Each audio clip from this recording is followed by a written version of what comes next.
Ramakrishna mission শিক্ষণ মন্দির থেকে এডুকেশনাল স্টাডিজে পিএইচডি করার কথা ভাবছেন? যদি 2025-26 সেশনে আপনার লক্ষ্য হয়, তাহলে এই আলোচনাটা কিন্তু আপনার জন্য খুবই কাজের হতে চলেছে।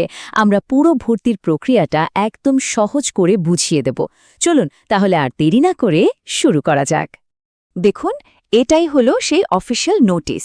আর শুরুতেই দুটো সবথেকে জরুরি কথা মাথায় গেঁথে নিন। এক, এই প্রোগ্রামটা কিন্তু শুধুমাত্র পুরুষ প্রার্থীদের জন্য। আর দুই, পুরো আবেদন প্রক্রিয়াটাই অফলাইন, মানে অনলাইনে কিছু হবে না, সশরীরে কলেজে গিয়ে ফর্ম জমা দিতে হবে। তো এই পুরো জার্নিটাকে আমরা কয়েকটা সহজ ধাপে ভেঙে নিয়েছি, যাতে বুঝতে সুবিধা হয়। প্রথমে দেখব সুযোগটা কেমন, তারপর যোগ্যতা কি লাগবে, আবেদনের জন্য কি কাগজপত্র লাগবে, কিভাবে একটা ভালো রিসার্চ প্রপোজাল বানাতে হবে, খরচ আর তারিখগুলো কি, আর একদম শেষে দেখব ফর্ম জমা দেওয়ার পর কি হবে। তাহলে চলুন এক এক করে এগোনো যাক। আবেদন করার আগে চলুন একটু জেনে নিই প্রতিষ্ঠানটা সম্পর্কে। এর পুরো নাম Swami Vivekananda centre for multidisciplinary research in educational studies, যেটা আসলে কলকাতা ইউনিভার্সিটিরই একটা স্বীকৃত রিসার্চ সেন্টার। বুঝতেই পারছেন, এর একটা আলাদা ঐতিহ্য আর মান আছে, আর এখানকার গবেষণার পরিকাঠামো বেশ উন্নত। আচ্ছা, প্রতিষ্ঠান সম্পর্কে তো জানা হলো, এবার আসা যাক সবথেকে জরুরি জায়গা যায়, মানে আপনার যোগ্যতা। কারা কারা আবেদন করতে পারবেন, চলুন এবার সেটা দেখে নেওয়া যাক। এখানে দেখুন, যোগ্যতার 3টে মূল শর্ত খুব পরিষ্কার করে দেওয়া আছে। প্রথমত, আবেদনকারীকে পুরুষ হতে হবে। দ্বিতীয়ত, পড়াশোনার যা যা যোগ্যতা দরকার সেগুলো থাকতে হবে। আর 3 নম্বর যেটা থাকতেই হবে, সেটা হলো নেট বা সেটের মতো কোনো একটা সার্টিফিকেট। চলুন এই ব্যাপারগুলো নিয়ে একটু ডিটেলে কথা বলি। পড়াশোনার যোগ্যতার কথা যদি বলি, তাহলে জেনারেল ক্যান্ডিডেটদের জন্য এডুকেশনে এমএ বা এমএডে কমপক্ষে 55% নম্বর লাগবে। তবে হ্যাঁ, যারা রিজার্ভড ক্যাটেগরির মধ্যে পড়ছেন, তাদের জন্য একটা 5% নম্বরের ছাড় আছে। এখানে একটা কথা খুব ভালো করে মনে রাখতে হবে, শুধু মাস্টার্সের নম্বর থাকলে কিন্তু হবে না, সঙ্গে একটা ভ্যালিড নেট, সেট বা স্লেট সার্টিফিকেট থাকাটা মাস্ট। এটা ছাড়া কিন্তু আবেদন গ্রাহ্য হবে না। তো যদি আপনার যোগ্যতা মিলে যায়, তাহলে পরের কাজটা হলো সব দরকারি কাগজপত্র এক জায়গায় করা। চলুন তাহলে দেখে নিই কি ডকুমেন্টস লাগবে, আর মোট সিট সংখ্যাই বা কত। এই সেশনের জন্য কিন্তু মোট সিট সংখ্যা মাত্র 10টা। এর মধ্যে জেনারেল বা আনরিজার্ভড ক্যাটেগরির জন্য আছে 4টে সিট, এসসিদের জন্য 2টো, আর ST, OBC A, OBC B আর ইডব্লিউএস এই প্রত্যেকটা ক্যাটেগরির জন্য একটা করে সিট রাখা হয়েছে। এবার দেখুন কি ডকুমেন্টের সেলফ অ্যাটেস্টেড ফটোকপি আপনাকে রেডি রাখতে হবে। মাধ্যমিকের অ্যাডমিট কার্ড, আধার কার্ড, দশম থেকে শুরু করে এমএড বা এমফিল পর্যন্ত সব মার্কশিট, রিজার্ভেশন সার্টিফিকেট যদি থাকে, নেট বা সেট সার্টিফিকেট তো লাগবেই। আর যদি আপনি চাকরি করেন, তাহলে এনওসি, কোনো পাবলিকেশন বা ফেলোশিপ থাকলে তার কপি, আর সবশেষে আপনার টাইপ করা রিসার্চ প্রপোজাল। আমি বলবো একটা চেকলিস্ট বানিয়ে নিন, যাতে একটাও কাগজ ভুল করে বাদ না পড়ে যায়। আচ্ছা, সব কাগজপত্র তো হলো। এবার আমরা কথা বলবো আপনার অ্যাপ্লিকেশনের সবথেকে গুরুত্বপূর্ণ অংশটা নিয়ে। হ্যাঁ, আমি রিসার্চ প্রপোজালের কথাই বলছি। এটাই কিন্তু অ্যাডমিশন কমিটির কাছে আপনার ফার্স্ট ইমপ্রেশন তৈরি করবে।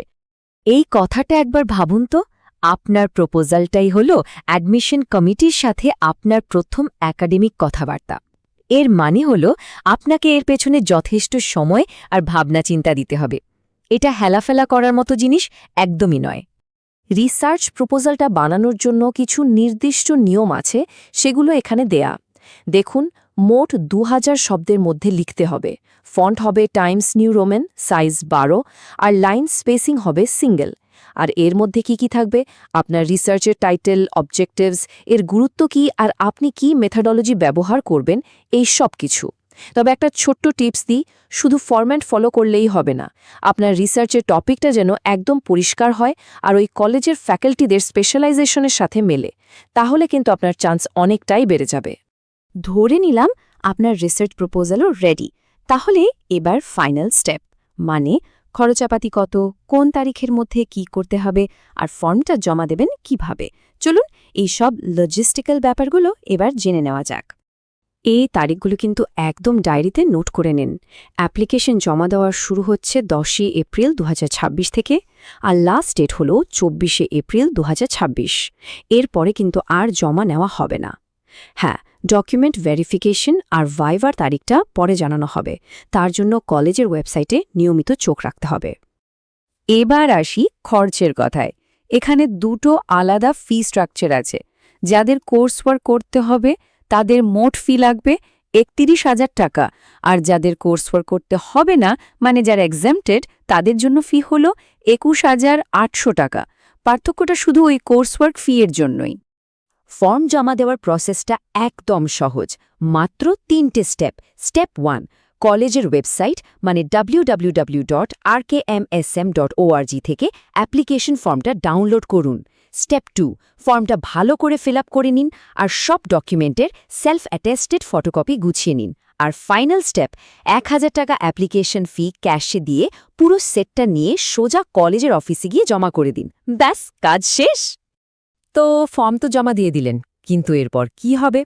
আপনার কাজ কি এখানেই শেষ? চলুন এবার জেনে নিই এর পরের ধাপগুলো কি কি। আপনার জমা দেওয়া অ্যাপ্লিকেশনগুলো প্রথমে স্ক্রুটিনি করা হবে। তারপর যারা শর্টলিস্টেড হবেন তাদের নামের একটা তালিকা কলেজের ওয়েবসাইটে পাবলিশ করা হবে। এই লিস্টে নাম থাকলেই আপনি ভাইভা বা ইন্টারভিউয়ের জন্য ডাক পাবেন। তাই আমি আবার বলছি, ফর্ম জমা দেওয়ার পর থেকে কিন্তু ওয়েবসাইটটা নিয়মিত চেক করাটা খুব খুব জরুরি। পুরো ব্যাপারটা বোঝার পরেও যদি আপনার মনে কোনো প্রশ্ন থাকে বা কোথাও আটকে যান, একদম চিন্তা করবেন না। এখানে দেখুন, সব রকম যোগাযোগের নম্বর দেওয়া আছে। হোয়াটসঅ্যাপ, ফোন নম্বর, ইমেল আইডি, এমনকি কলেজের ঠিকানাও। যে কোনো প্রয়োজনে আপনারা এখানে যোগাযোগ করতে পারেন। তো পুরো ভর্তির প্রক্রিয়াটা আমরা ধাপে ধাপে আলোচনা করলাম। এখন প্রশ্ন একটাই, আপনার একাডেমিক ক্যারিয়ারের এই বড় পদক্ষেপটা নেওয়ার জন্য আপনি কি তৈরি? আশা করি আমাদের এই আলোচনা আপনার প্রস্তুতির পথে কিছুটা হলেও সাহায্য করবে।